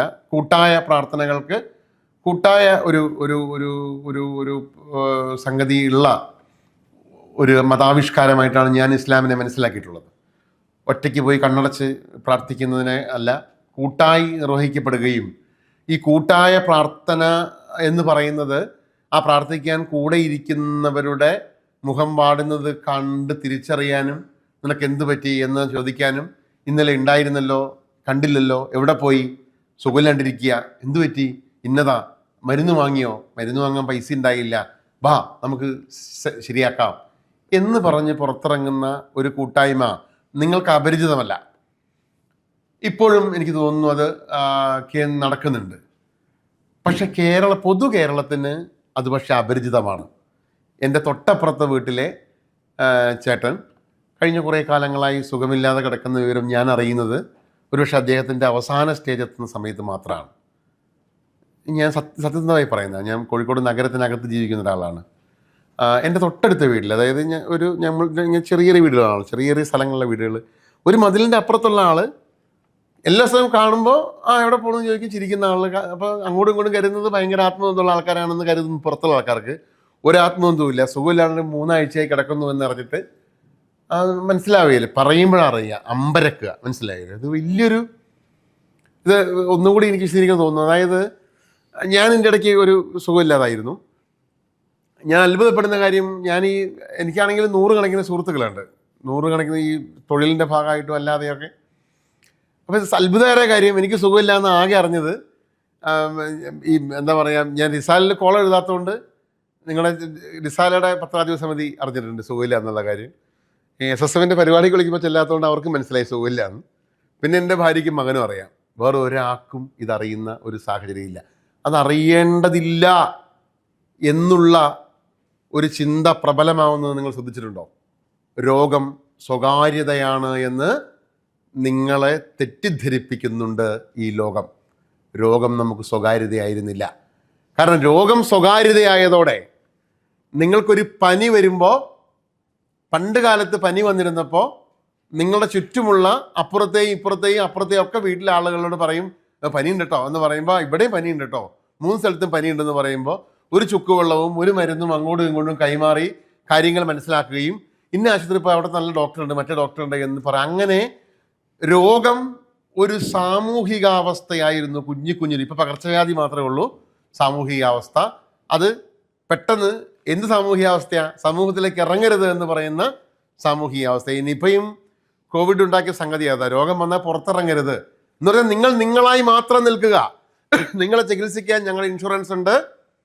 എന്നിട്ടോ നിങ്ങളൊരു ഡോക്ടറെ തിരഞ്ഞെടുക്കും. നിങ്ങൾ കരുതും എൻ്റെ സെലക്ഷൻ ആണെന്നല്ല. ഇപ്പം എനിക്കൊരു അസുഖം വന്ന ഒറ്റ ഓട്ടത്തിൽ മിംസിലേക്ക് പോകും. എന്താ കാര്യം ഞാൻ മിംസിൽ പോകുന്നറിയാം? സത്യസന്ധമായി പറയാമല്ലോ, ഈ കോഴിക്കോട് പ്രസ് ക്ലബിൻ്റെ കീഴിലുള്ള പത്രപ്രവർത്തകർക്ക് മിംസിൽ കൺസൾട്ടിങ് ഫീസ് ഫ്രീയാണ്. 500 രൂപയാണ് കൺസൾട്ടിങ് ഫീസ്. ഈ 500 രൂപ ലാഭിക്കാൻ വേണ്ടിയാണ് ഞാൻ 5 കിലോമീറ്റർ ഓട്ടോറിക്ഷ വിളിച്ചിട്ട് എന്ത് ചെയ്യുക, മിംസിലേക്ക് പോവുക. നിങ്ങൾ ആലോചിച്ച് നോക്കൂ, ഒരു സൗജന്യം.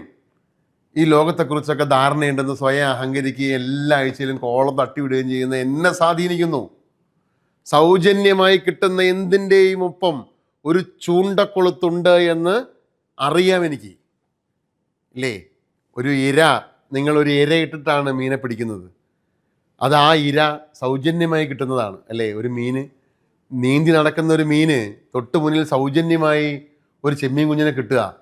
ആ സൗജന്യമായി കിട്ടുന്ന അവന് ഇങ്ങനെ നീന്തി നടക്കുന്ന ഒരു ഇരേനെ പിടിക്കണേ അവന് ഒരുപാട് പാഞ്ഞ് എന്ന് പിടിക്കണം.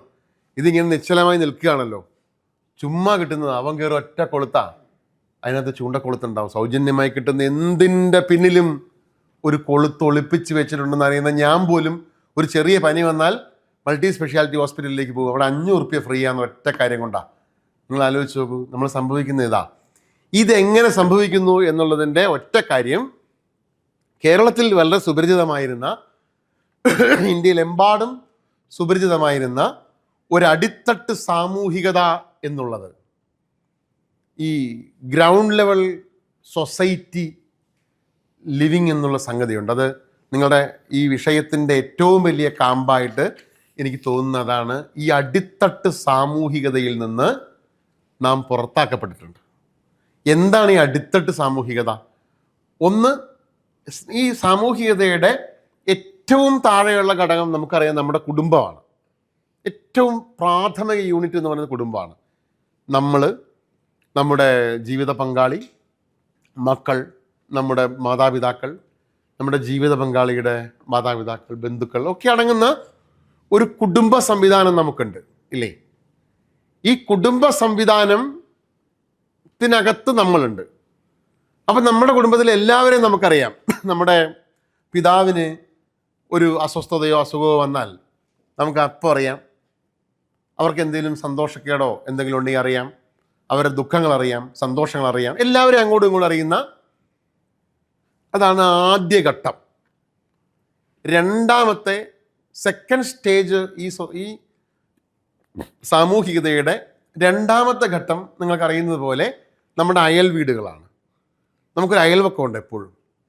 ഈ അയൽവക്കത്തെ ഒരാളെ 2 ദിവസം പുറത്തേക്ക് കണ്ടില്ലെങ്കിൽ 3-ാം ദിവസം വിളിച്ചു ചോദിക്കും. പണ്ടതൊരു അനിവാര്യമായ ചോദ്യമായിരുന്നു. എവിടെ പോയി, എന്താ ചെയ്യുന്നേ? അപ്പം അറിയും സുഖമില്ലായിരുന്നു, അല്ലെങ്കിൽ എന്തെങ്കിലും കാര്യം അറിയും. ഇങ്ങനെയുള്ള ഇത് കഴിഞ്ഞ് നമുക്കൊരു 3ാമതൊരു സമൂഹ ബലം ഉണ്ടായിരുന്നു. അത് നമ്മുടെ വീടിന് പുറത്തുള്ള ചെറിയ കവല. ആ കവലയിൽ നമ്മൾ പോയി നിൽക്കുകയും അവിടെയുള്ള ആളുകളെ നമുക്കറിയാം. നമ്മൾ വാങ്ങുന്ന ചെറിയ കടകളുണ്ടാവും, സാധനം വാങ്ങുന്ന കടകൾ, ആ പീടികയിൽ വരുന്ന ആളുകൾ, പരസ്പരം ആളുകൾ. ഇങ്ങനെ ഒരു സാമൂഹികതയ്ക്കകത്ത് നിന്നാണ് വാസ്തവത്തിലൊരു നവോത്ഥാനാനന്തര കേരളം രൂപപ്പെട്ടത്. നമ്മൾ ഞാൻ പറഞ്ഞല്ലോ, ഈ ചെറിയ ചെറിയ കാര്യങ്ങൾക്കകത്ത് നിന്നാണ് നമ്മൾ കരുതുന്ന വലിയ വലിയ കാര്യങ്ങളുടെ തുടക്കമെന്ന് പറയുന്നത്. എപ്പോഴും ഈ നടന്നാൽ എറുമ്പും 1000 നാഴിക നടക്കും, തുടങ്ങിയില്ലെങ്കിൽ ഗരുഡനായാലും കാര്യമില്ലെന്ന് പറയും. ഭഗവത്ഗീതയിലൊരു വാചകം അത്. നടന്നു തുടങ്ങിയാൽ ഒരു ഉറുമ്പിന് പോലും 1000 നാഴിക നടക്കാൻ പറ്റും. പക്ഷെ തുടങ്ങിയില്ലെങ്കിൽ ഗരുഡനാണെങ്കിൽ പോലും അവിടെ നിൽക്കുകയുള്ളൂ. മനസ്സിലായില്ലേ? ചലിക്കാൻ പറ്റില്ല എന്നതുപോലെയാണ് ഈ ചെറിയ ചെറിയ, ഞാനീ പറഞ്ഞ വീട്, അയൽവക്കം, അങ്ങാടി, ഇത് 3ഉം ചേർന്ന് രൂപപ്പെട്ട ഒരു അകത്തുള്ള മലയാളി. ഈ മലയാളിയായിരുന്നു നിങ്ങൾ 80കളിൽ വരെ ഇവിടെ കണ്ടുപോന്നിരുന്ന മലയാളി. ആ മലയാളിയായിരുന്നു ഞാൻ ആദ്യം പറഞ്ഞ പോലെ, എവിടെയാണോ മനുഷ്യന് മേൽ ചെങ്ങലയുള്ളത് അത് എന്നെയും തടവിലാക്കുമെന്ന് വിശ്വസിക്കുകയും അതിനെതിരെ പ്രതിരോധത്തിൻ്റെ പാട്ടുകൾ ഒരുക്കുകയും ചെയ്തിരുന്ന മലയാളി അത്തരമൊരു മലയാളിയായിരുന്നു. നിങ്ങൾ മനസ്സിലാക്കേണ്ട കാര്യം, ഈ അടിത്തട്ട് സാമൂഹികതയെയാണ് വാസ്തവത്തിൽ ഈ നിയോ ലിബറൽ വികസന കാഴ്ചപ്പാടും മാനസികാവസ്ഥയും ആദ്യമായി തകർത്തത്. ഇത് സമ്പൂർണമായി തകർന്നു പോയി. അതായത് ഒരു സൂപ്പർ മാർക്കറ്റ് വരുന്നതോടെ നമ്മുടെ അപ്പുറത്തുള്ള ഗോവിന്ദേട്ടൻ്റെ അംസക്കാൻ്റെ പീടിക പൂട്ടിപ്പോവുകയല്ല ചെയ്യുക. ആ പീടിക തിണ്ണയും പീടികയും ചേർന്നുണ്ടാക്കിയിരുന്ന ഒരു അടിത്തട്ട് സാമൂഹികതയുടെ അടിവേരറുത്തു പോവുകയാണ് ചെയ്യുന്നത്. എന്ന് കരുതി പഴയ പോലെ അങ്ങാടി ഉണ്ടാവണം എന്നുള്ള വിദണ്ഡവാദം ഉന്നയിക്കുകയല്ല ഞാൻ. അത് പറയേണ്ട ഈ പോയിന്റ് അവസാനിപ്പിക്കുകയുള്ളൂ.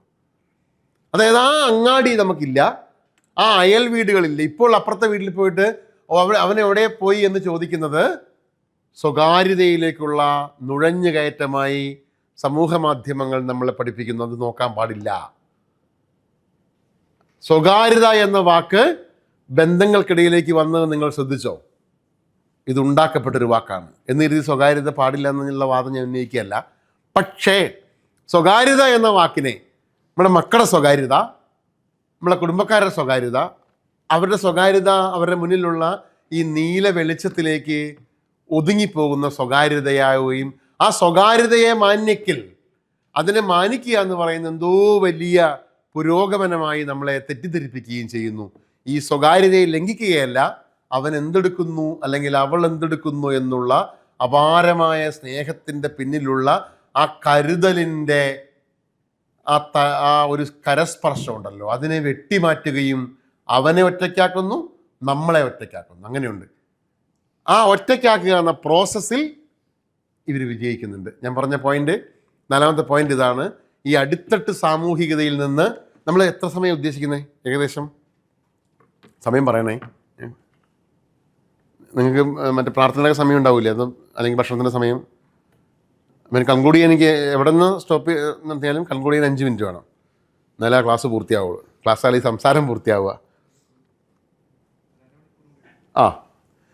അപ്പം ഞാൻ പറഞ്ഞു വന്ന പോയിന്റ് ഇതാണ്. ഈ അടിത്തട്ട് സാമൂഹികത, അത് എനിക്ക് തോന്നുന്നത് നിങ്ങൾ കുറേ കൂടി വിശാലമായി നിങ്ങൾക്ക് പൂരിപ്പിക്കാൻ പറ്റുന്നൊരു കാര്യമാണ്. നിങ്ങളുടെ ചുറ്റുമുള്ള ലോകത്തേക്ക് നോക്കിക്കഴിഞ്ഞാൽ ഇത് എത്രത്തോളം നഷ്ടമായിട്ടുണ്ട് എന്നുള്ളത് ഞാൻ ചോദിക്കുന്നത്. ഇപ്പം തന്നെ നിങ്ങളിരിക്കുന്നു, നിങ്ങളിപ്പോൾ മുതിർന്ന സംഘടനാ പ്രവർത്തകരാണ്, SSF പോലെയുള്ള സംഘടനയുടെ ജില്ലാ എക്സിക്യൂട്ടീവും ഒക്കെയുള്ള വലിയ സംഘടനാ ചുമതലകളുള്ള മനുഷ്യരാണ്. പക്ഷേ ഇപ്പോൾ നിങ്ങളൊന്ന് ആലോചിച്ച് നോക്കിയാൽ മതി.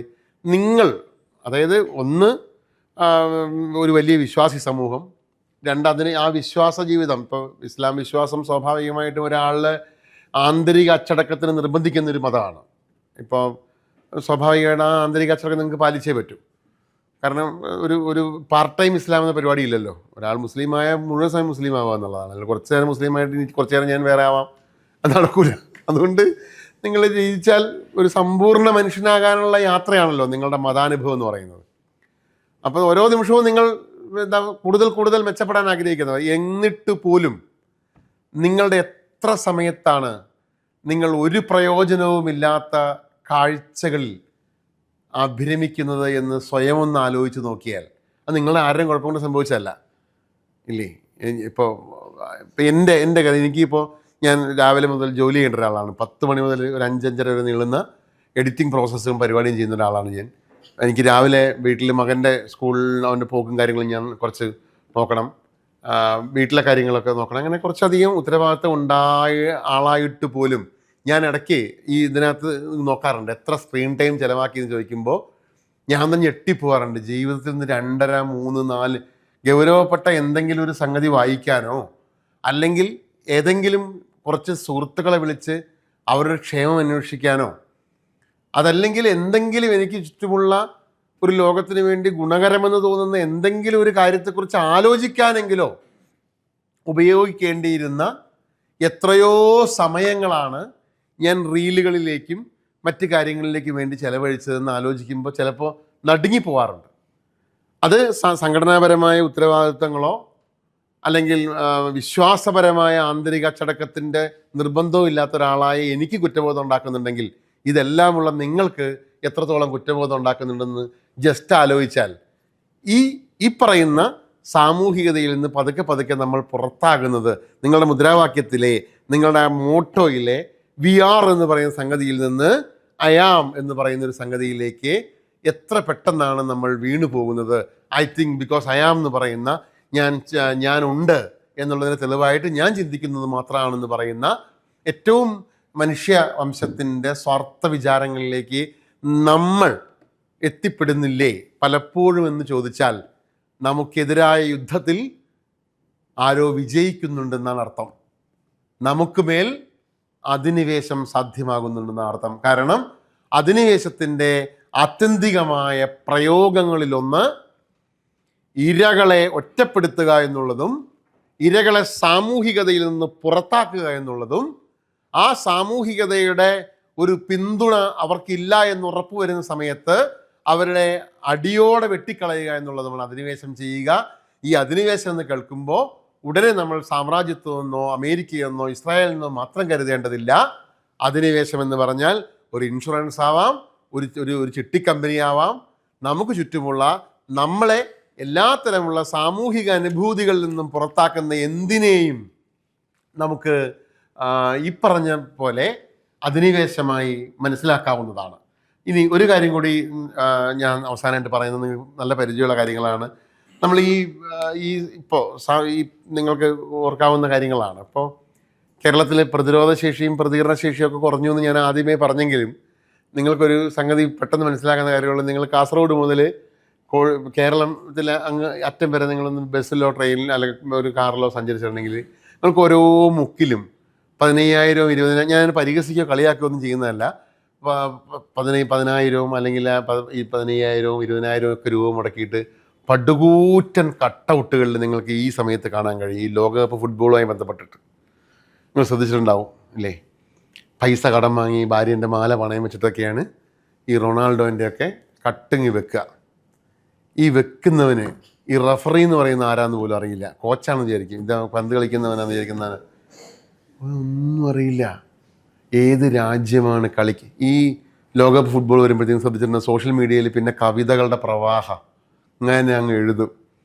അതിങ്ങനെ പലതും ഇങ്ങനെ എഴുതി വിടുക. എന്നിട്ട് ഈ മര്യാദയ്ക്ക് പള്ളിക്കൂടത്തിൽ പോകാത്തതിൻ്റെ എല്ലാം ഉള്ള ഇങ്ങനെ കോട്ടുകളുണ്ടാവും. ചിരിച്ചിട്ട് മനുഷ്യ ഈ സാഹിത്യം വായിച്ചിട്ടുണ്ടല്ലോ, നിങ്ങൾ ജീവിതത്തിൽ പിന്നെ സാഹിത്യം വായിക്കില്ല. ഇവർ ചെയ്യുക നോക്കിയാൽ എങ്ങനെ കട്ടൗട്ടുകൾ വെക്കുക. നിങ്ങൾ ശ്രദ്ധിച്ചിട്ടുണ്ടോ? അത് നമ്മൾ ഈ കട്ടൗട്ടുകൾ എന്ന് പറയുന്നത് നിങ്ങളിൽ അവശേഷിക്കുന്ന ഏതെങ്കിലും തരത്തിലുള്ള സാമൂഹിക ആവിഷ്കാരങ്ങളെ കോമാളിത്തരങ്ങളായി പരിവർത്തിപ്പിക്കുന്ന പരിപാടിയാണത്. വാസ്തവത്തിൽ കേരളത്തിലെ യുവജന സംഘടനകൾ എഴുന്നേറ്റ് എന്ന് പറയേണ്ട പരിപാടി. അതായത് ഈ യുവാക്കളില്ലേ, ഈ ചെറുപ്പക്കാര്, ഈ ജെൻസികൾ, ഇവരുടെ ഉള്ളിൽ നിങ്ങളുണ്ടെന്ന് കരുതുന്ന പ്രതിരോധ മൂല്യം പുറത്തേക്ക് വരുന്നത് റൊണാൾഡോന്റെ കട്ടൗട്ട് ഇവിടെ വെച്ച് മെസ്സിയുടെ അപ്പുറത്ത് വെച്ചിട്ട് പരസ്പരം വെല്ലുവിളിക്കുന്നിടത്താണ്. ഞാൻ കഴിഞ്ഞ ദിവസം ഒരു വീഡിയോ എനിക്ക് സുഹൃത്ത് അയച്ചു തന്നാണ്. വൈപ്പിൻകരയിലൊന്നും, ഞാൻ വൈപ്പിൻകര കുറച്ച് ജീവിച്ച ആളാണ്. എൻ്റെ നാട് പറവൂർ ഭാഗത്താണ്. അപ്പോൾ അവിടെയൊന്നും സത്യത്തിൽ ഫുട്ബോളേ ഇല്ല. കടൽക്കരയാണ്, തെങ്ങും പറമ്പുകളാണ്, ഫുട്ബോൾ കണ്ടിട്ടില്ല.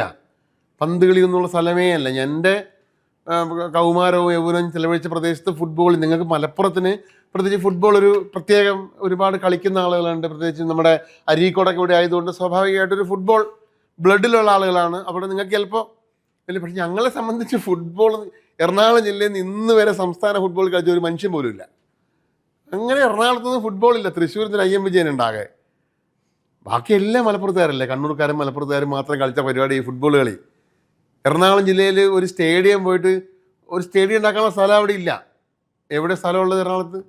എന്നിട്ട് ഇപ്പോൾ ഈ ലോകകപ്പ് വരുമ്പോൾ ഞാൻ നോക്കുമ്പോൾ കടപ്പുറത്ത് ബ്രസീലിൻ്റെയും മറ്റേ അർജൻറ്റീനയുടെയൊക്കെ ജേഴ്സി ഇട്ടിട്ട് ആള് തമ്മിൽ തല്ലുന്ന വീഡിയോ. അടി എന്ന് പറഞ്ഞാൽ ഭയങ്കര അടി.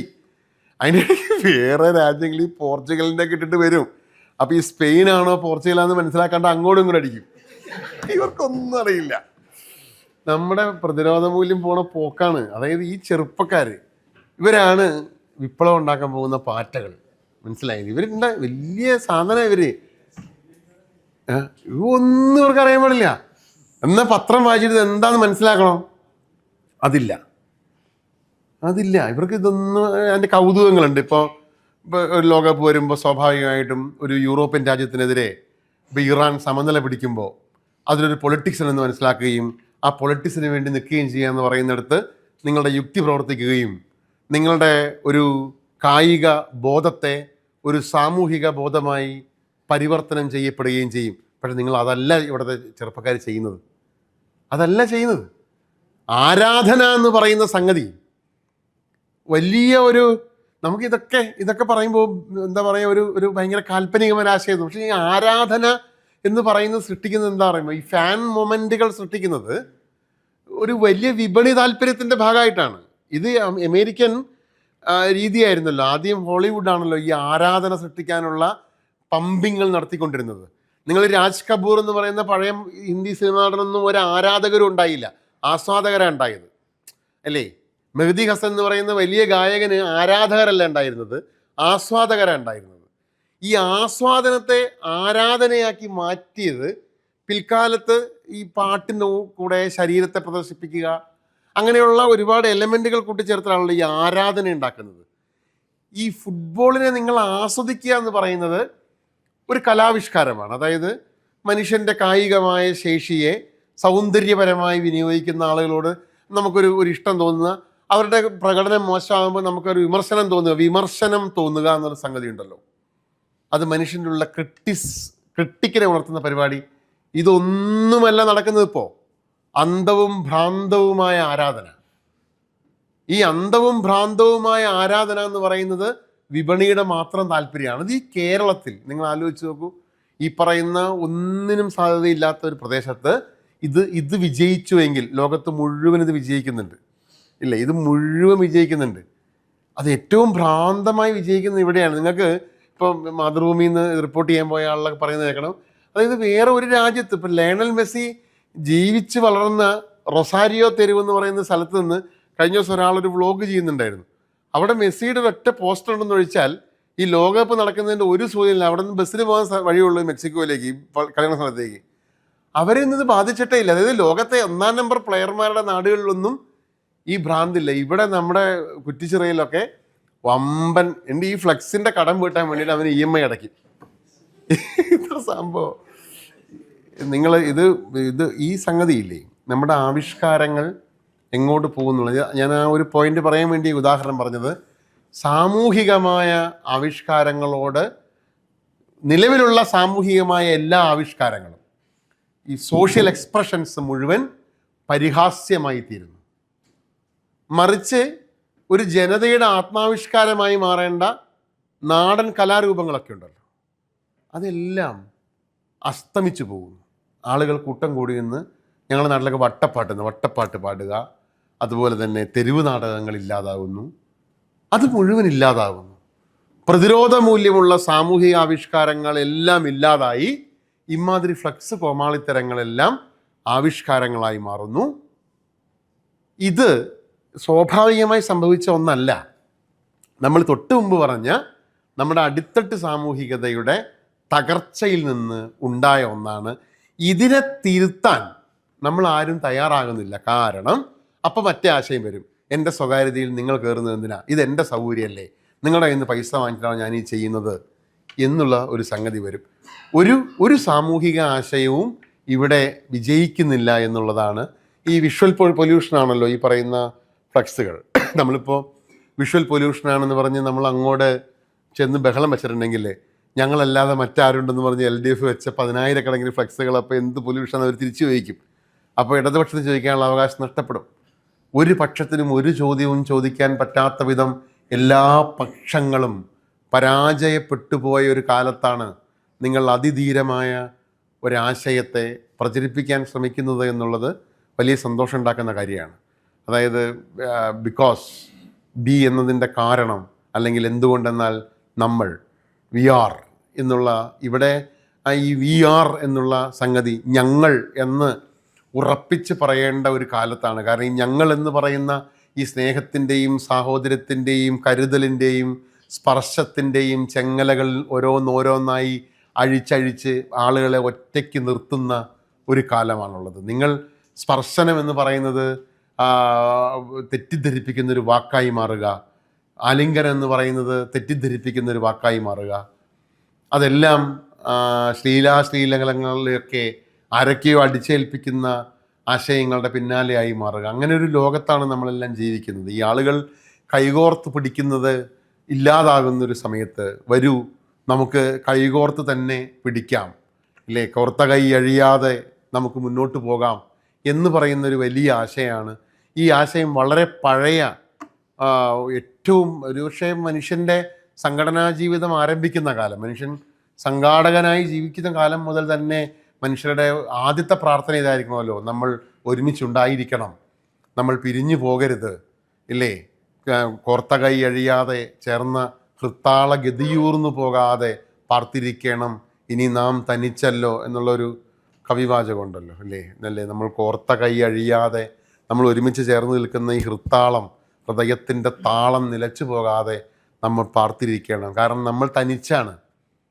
ഈ ലോകത്ത് ഒരുപാട് ശക്തികൾ വളരെ കൂട്ടം കൂടി നിന്ന് അവർ ശക്തരാണ്, നമ്മൾ ഒറ്റയ്ക്കാണ്.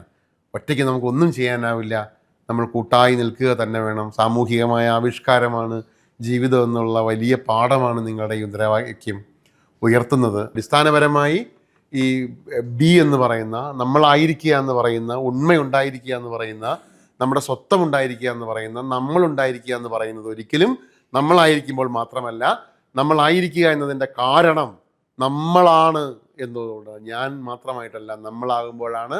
രണ്ടാമത്തെ കാര്യമുള്ളത്, നമ്മൾ വളരെ ലളിതമെന്ന് തോന്നുന്ന ചെറിയ ചെറിയ കാര്യങ്ങളിലൂടെ നമ്മളിൽ നിന്ന് ഈ കൂട്ടായ്മയെ ഭീകരമായി തകർക്കുന്ന, അതിഭയാനകമായി തകർത്ത് നമ്മൾ ഒറ്റയ്ക്കാക്കുന്ന ഒരുപാട് പ്രവണതകൾ പലയിടങ്ങളിലായി നടക്കുന്നുണ്ട്. അതിനെ തിരിച്ചറിയുകയും അതാണ് എന്ന് മനസ്സിലാക്കാൻ കഴിയുന്ന ഒരു വിമർശന ബുദ്ധിയോടെ ജീവിതത്തെ സമീപിക്കാനുള്ള ഒരു ഓരോ സംഘടനാ പ്രവർത്തനങ്ങളിൽ ഉണ്ടാകണം. നമ്മൾ സ്വയം ക്രിട്ടിക്കായി മാറണം, അതാണ്. അതുപോലെ തന്നെ നമ്മുടെ അടിത്തട്ട് സാമൂഹികതയെ സംരക്ഷിക്കുന്നതിന് വേണ്ടുന്ന ഒരു വലിയ ക്യാമ്പയിൻ തന്നെ തുടക്കമിടാൻ കഴിയണം. നമ്മുടെ സാമൂഹികതയിൽ ഒരുപക്ഷെ ഇപ്പോൾ ചാറ്റ് ബോട്ടുകളുടെ ഒക്കെ കാലമാണ്, നിർമ്മിത ബുദ്ധിയുടെ കാലമാണ്, എല്ലാം കൃത്രിമമായി സൃഷ്ടിക്കപ്പെടുന്ന കാലമാണ്. ഈ കാലത്ത് കൃത്രിമത്വമല്ല ജീവിതം, ഒറിജിനൽ ജീവിതത്തെ, മൗലിക ജീവിതത്തെ ഇതാണ് ഞങ്ങൾ തിരിച്ചറിയുക. അപ്പോൾ ചിലപ്പോൾ അത് പരിഹസിക്കപ്പെടും ഭയങ്കരമായിട്ട്. ഇവരെന്തൊക്കെയാണ് പറയുന്നത്, പഴഞ്ചന്മാരെ എന്ന് വിളിച്ചു പറയും. ഈ പഴഞ്ചന്മാരെന്ന് പറയുന്നത്, ന്യൂജൻ എന്ന് പറയുന്നതിൻ്റെ വിപരീത പദമാണ് പഴഞ്ചൻ. ന്യൂജൻ കാട്ടിക്കൂട്ടുന്നത് എന്താണെന്ന് നിങ്ങൾക്ക് അറിയാമല്ലോ. അപ്പം ഞങ്ങൾക്ക് വിപരീതമായാൽ മതി എന്ന് പ്രഖ്യാപിക്കാനുള്ള ആർജവം നമുക്ക് വേണം. എപ്പോഴും വിപരീതമായിരിക്കുക എന്നുള്ളത് ഈ ലോകം കണ്ടിട്ടുള്ള ഏറ്റവും വലിയ വിപ്ലവ മൂല്യമാണ്. ന്യൂജൻ എന്ന വാക്കിൻ്റെ വിപരീതമാണ് പഴഞ്ചൻ. അങ്ങനെയാണ് എങ്കിൽ ആ പഴഞ്ചനായിരിക്കുക എന്നതിന് ഒരു സമരമൂല്യമുണ്ട് എന്ന് നിങ്ങൾ കരുതേണ്ടതുണ്ട്. നമ്മൾ പഴഞ്ചൻ എന്ന് പറയുന്ന കരുതൽ, സ്നേഹം, പാരസ്പര്യം, സാമൂഹികത എന്നീ ആശയങ്ങൾക്ക് വേണ്ടി നമ്മുടെ പ്രവർത്തനങ്ങളെ സജ്ജമാക്കാൻ നിങ്ങൾ നടത്തുന്ന എല്ലാ ശ്രമങ്ങളിലും എൻ്റെ എല്ലാ സ്നേഹപൂർവ്വമായ ഐക്യദാർഢ്യങ്ങളുണ്ടാകുമെന്ന് ഞാൻ പറയുന്നു. ഇത്രയും നേരം കേട്ടിരുന്ന നിങ്ങൾക്ക് നന്ദി. നമസ്കാരം.